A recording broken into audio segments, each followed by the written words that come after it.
कांग्रेस ने भारत को बर्बाद करने के लिए अनेक काम किए, लेकिन उसमें से एक काम उन्होंने 2012 में भी किया था। 2012 में कांग्रेस की सरकार ने बांग्लादेश की सरकार से नॉन लीथल ट्रीटी किया।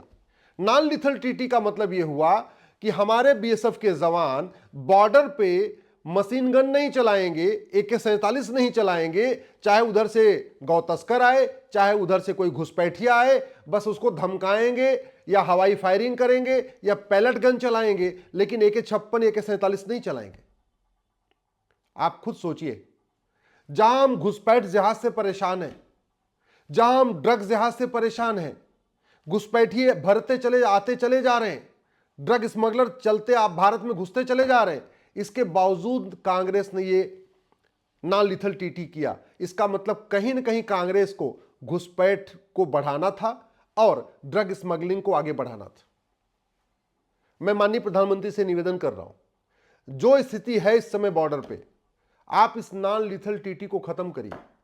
बीएसएफ के जवानों को कम से कम यह अधिकार मिलना चाहिए कि अगर सामने से कुछ घुसपैठिया आ रहा है या काउ स्मगलर आ रहा है या ड्रग स्मगलर आ रहा है तो उसको समझाएं, बुझाएं और ना माने तो वो गोली चला सके।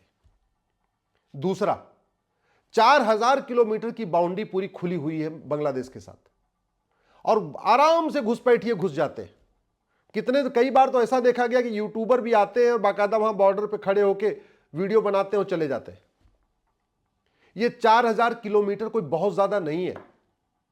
हमने तो हजारों किलोमीटर का एक्सप्रेसवे बना लिया, हजारों किलोमीटर का हाईवे बना लिया, कितने हमने एयरपोर्ट बना लिए, कितने हमने बंदरगाह बना लिए, लेकिन कांग्रेस ने कभी बॉर्डर पे ऊंची 20 फीट की ऊंची दीवार नहीं बनाई, क्योंकि 20 फीट की ऊंची दीवार बन जाती तो बांग्लादेशी भारत में नहीं आ पाते। इसलिए जानबूझ के कांग्रेस ने इस काम को कभी नहीं किया। कांग्रेस को पता है कि अगर 20 फीट ऊंची बाउंड्री बन जाएगी, वहां पे बिजली का तार लग जाएगा, हमारे जवानों को देखते गोली मारने का आदेश हो जाएगा, फिर घुसपैठिए भारत में नहीं आ पाएंगे। और घुसपैठ भारत में नहीं आएंगे तो डेमोग्राफी नहीं बदलेगी, और डेमोग्राफी नहीं बदलेगी तो फिर भारत बर्बाद कैसे होगा। यह है बड़े प्लान वे में पूरा कांग्रेस का खेल। इसलिए मैं माननीय प्रधानमंत्री से निवेदन कर रहा हूं, हाईवे 2 साल बाद बनेगा चलेगा, एक्सप्रेसवे 2 साल बाद बनेगा चलेगा, बुलेट ट्रेन 2 साल बाद बनेगी वो भी चलेगी, एयरपोर्ट 2 साल बाद तैयार होगा, कोई फर्क नहीं पड़ता। एक बार भारत में जितने भी कंस्ट्रक्शन बनाने वाली कंपनियां हैं उनको आप बांग्लादेश के बॉर्डर पे लगाइए। अगर जरूरत पड़ती है कि अगर बाउंड्री बनाने के लिए अंदर का काम रुकवाना है तो रुकवा दीजिए। आप एयरपोर्ट का काम, हाईवे का काम, एक्सप्रेसवे का काम, बुलेट ट्रेन का काम, बाकी और सारे काम छुड़वा दीजिए। और जितने भी हमारी कंस्ट्रक्शन कंपनियां हैं, चाहे वो टाटा है, चाहे बिरला है, चाहे डालमिया है, चाहे लार्सन एंड टुब्रो है, या अदानी जी या अंबानी या और भी जितनी भी कंपनियां हैं, सबको भारत के बाउंड्री पे लगा दीजिए। 4000 किलोमीटर कोई बहुत ज्यादा नहीं है। अगर भारत की सारी कंस्ट्रक्शन कंपनियां बाउंड्री पे लग जाएंगी, मेरा मानना है 1 साल के अंदर 20 फीट ऊंची दीवार खड़ी हो जाएगी बांग्लादेश के बॉर्डर पे। 1 साल के अंदर अगर सारा काम हमने रुकवा के केवल बॉर्डर पे लगा दिया, 20 फीट ऊंची दीवार बनवा दीजिए, ऊपर 11000 वोल्ट का तार उस पर आगे बढ़वा दीजिए, बिजली का तार, कि अगर कोई 20 फीट ऊपर भी क्रॉस करके आने की कोशिश करे तो उसको बिजली का झटका लगे। और हमारे बीएसएफ के जवानों को गोली मारने का आदेश दे दीजिए, क्योंकि नॉन लीथल ट्रीटी बहुत नुकसान कर रही है। गाय जा रही है आराम से और घुसपैठिए आराम से आ रहे, ड्रग स्मगलर भी आराम से आ रहे, बांग्लादेश से भी आ रहे, रोहिंग्या जो है वो भी वाया बांग्लादेश आ रहे।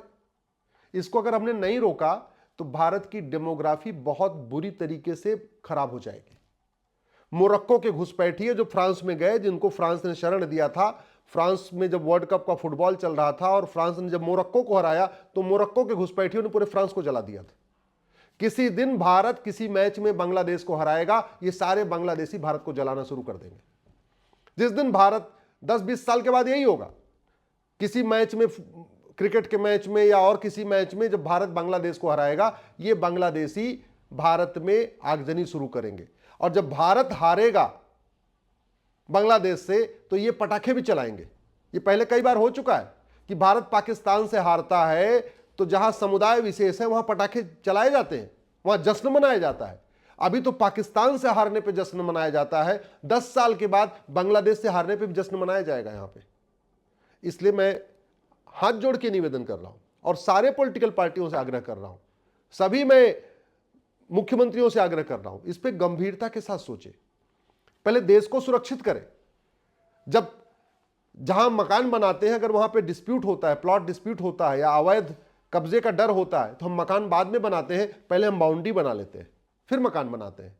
शहरों में भी यही होता है, मकान बाद में बनता रहता है। पहला हम क्या करते हैं, जैसे हमारा जहां जमीन होती है खरीदते हैं, पहले उसकी बाउंड्री बनवा लेते हैं जिससे दूसरा कोई उस पर कब्जा न कर सके। चीन की तरफ से घुसपैठ की संभावना कम है क्योंकि वहां हिमालय खड़ा हुआ है। पाकिस्तान से भी घुसपैठ करने में थोड़ी दिक्कत है क्योंकि वहां पे भी नदियां हैं और हिमालय है। राजस्थान की तरफ से भी या गुजरात के बॉर्डर पे भी आने की उतना ओपन नहीं है क्योंकि उधर समुद्र है। लेकिन बांग्लादेश का बॉर्डर तो पूरा का पूरा मैदानी इलाका है, पूरा खुला हुआ है। नदी में लोग क्रॉस करके अंदर आ जाते हैं और ज्यादातर स्थानों पे तो मैदानी एरिया है। तीसरा, घुसपैठ के खिलाफ हमारा जो कानून है 1946 का फॉरेनर एक्ट चल रहा है, इस फॉरेनर एक्ट को बदलने की जरूरत है और इस भारतीय न्याय संहिता में एक नया चैप्टर जोड़ने की जरूरत है, ऑफेंस रिलेटिंग टू इन्फिल्ट्रेशन।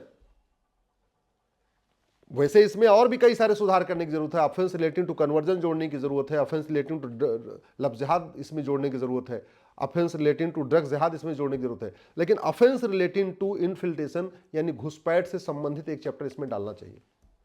और बॉर्डर पे जो लोग घुसपैठियों की मदद कर रहे हैं, घुसपैठी अपने आप नहीं आ रहे हैं, बॉर्डर पे वहां बैठे हुए लोग और 2-2 हजार रुपए में घुसपैठियों को अंदर कर रहे हैं, उन घुसपैठियों के मददगारों के खिलाफ एनएसए लगाने का, यूएपीए लगाने का, वेजिंग वॉर लगाने का, देशद्रोह लगाने का, गैंगस्टर लगाने के लिए, इसके लिए सारे डीजीपी को लिखना जरूरी है। मैं माननीय गृह मंत्री से निवेदन कर रहा हूं, सारे डीजीपी को एक चिट्ठी लिखिए कि जहां भी घुसपैठिए पकड़े जाएं, घुसपैठिए और उनके मददगारों के खिलाफ एनएसए, यूएपीए, वेजिंग वॉर, देशद्रोह, गैंगस्टर लगाया जाए। चूंकि घुसपैठियों के खिलाफ कोई गवाही नहीं देगा और गवाही नहीं देगा तो सबूत के अभाव में छूट जाएंगे, इसलिए तत्काल नार्को पॉलीग्राफ ब्रेन मैपिंग कानून बनाना जरूरी है। घुसपैठियों का narco test, polygraph test, brain mapping test करना जरूरी है और घुसपैठियों से पूछना जरूरी है कि उनको बॉर्डर पे किसने अंदर कराया और अंदर आने पे किसने उनका आधार बनवाया। ये घुसपैठियों से नार्को टेस्ट करते समय ये पूछना चाहिए कि किसने आधार बनवाया घुसपैठियों का, उनका किसने ड्राइविंग लाइसेंस बनवाया, किसने बर्थ सर्टिफिकेट बनवाया, किसने राशन कार्ड बनवाया, किसने वोटर आईडी में नाम जुड़वाया। और जो लोग घुसपैठियों की मदद कर रहे हैं, चाहे वो बांग्लादेश के बॉर्डर पे मदद कर रहे हैं या भारत के दिल्ली में या गुजरात में या महाराष्ट्र में या राजस्थान में मदद कर रहे हैं, चाहे वो लोकल नेता हैं, चाहे वो लेखपाल हैं, चाहे पटवारी हैं, चाहे वो दलाल हैं, जो भी, चाहे क्लर्क हैं, उनके खिलाफ भी वही धारा लगनी चाहिए, एनएसए, यूएपीए, वेजिंग वॉर, देशद्रोह, गैंगस्टर एक्ट। तब घुसपैठ रुकेगी। देश में 6 करोड़ घुसपैठिए पहले आ चुके हैं। जब मैंने 2017 में पीआईएल फाइल किया था उस समय तो 5 करोड़ घुसपैठिए थे, अब ये 6 करोड़ के आसपास हो चुके हैं। घुसपैठिए जो यहां पहले से है, हर साल वो बच्चा पैदा कर रहे हैं। एक एक घुसपैठिए के 15-15 बच्चे, 18 बच्चे, 20-20 बच्चे, और बाहर से अभी आना रुका नहीं है, वो घुसपैठिए आ रहे हैं।